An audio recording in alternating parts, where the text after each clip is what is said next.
हजरत हलीमा सादिया रजी अल्लाह ताला अन्हा और नबी पाक की बरकत। हजरत हलीमा सादिया रजी अल्लाह ताला अन्हा, जो अल्लाह के प्यारे नबी हजरत मोहम्मद मुस्तफ़ा सल्लल्लाहु ताला अलैहि वसल्लम की दाई मुबारका थीं, फरमाती हैं कि जब से मोहम्मद सल्लल्लाहु अलैहि वसल्लम मेरी जिंदगी में आए, उनकी बरकत से मेरी पूरी जिंदगी ही बदल गई। उनकी मौजूदगी में इतनी रहमत थी कि हमने उन्हें बरकत वाला बच्चा कहना शुरू कर दिया। बरकत का असर एक बार हमारे इलाके में भीषण सूखा पड़ गया। लोगों के जानवर भूख से मरने लगे, लेकिन जब हमारी बकरियां चरने के लिए बाहर जातीं तो वे पेट भरकर लौटतीं। ये देखकर गांव वालों ने अपने बच्चों को डांटते हुए कहा कि हलीमा सादिया की बकरियां जहां चरने जाती हैं, तुम भी वहीं ले जाया करो। फिर गांव के दूसरे बच्चे भी अपनी बकरियों को उनके साथ ले जाने लगे। मगर ये देखकर सभी हैरान रह गए कि हलीमा सादिया की बकरियां तो पेट भरकर लौटती थी, लेकिन बाकी की बकरियां भूखी ही रहती थी। तब हजरत हलीमा सादिया ने फरमाया, यह सब आमना के लाल की बरकत है।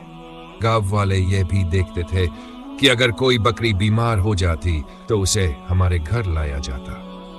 जब मोहम्मद सल्लल्लाहु अलैहि वसल्लम अपने नन्हे हाथ उस पर फेरते तो वह तुरंत ठीक हो जाती।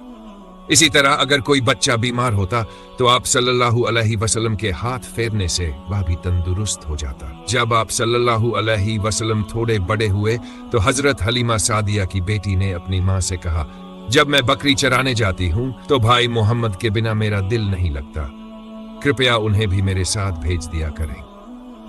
मगर हजरत हलीमा सादिया ने फरमाया, नहीं बेटी, मोहम्मद अभी बहुत छोटे हैं, वह बहुत नर्म और मासूम है।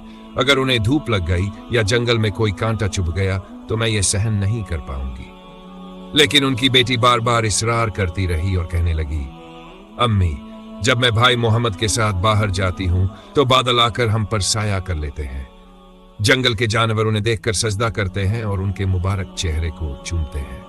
आखिरकार हज़रत हलीमा सादिया ने इजाजत दे दी और पैगंबर मोहम्मद सल्लल्लाहु अलैहि वसल्लम अपनी बहन के साथ बकरियां चराने जाने लगे।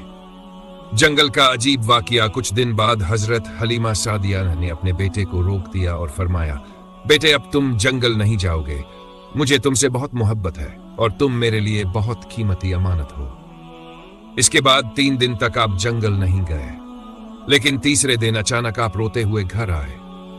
हजरत हलीमा सादिया ने फिक्रमंद होकर पूछा, बेटे क्या हुआ? आप सल्लल्लाहु अलैहि वसल्लम ने जवाब दिया, अम्मी, हमारी एक बकरी को जंगल में एक भेड़िया उठा ले गया है। यह सुनकर हजरत हलीमा की आंखों में आंसू आ गए। जब प्यारे नबी ने अपनी अम्मी को रोते देखा तो उनकी भी आंखों में आंसू आ गए और फरमाया, अम्मी जान, आप रोइए मत, मैं अभी हमारी बकरी को वापस लाता हूँ। हजरत हलीमा ने रोकने की कोशिश की, लेकिन आप नहीं माने और जंगल में पहुंच गए। वहां पहुंचकर आपने आवाज लगाई, ऐ जंगल के रहने वालों, मेरी अम्मी की बकरी कौन ले गया? उसे वापस करो। आपकी ये सदा सुनते ही जंगल के तमाम जानवर दौड़ते हुए आ गए।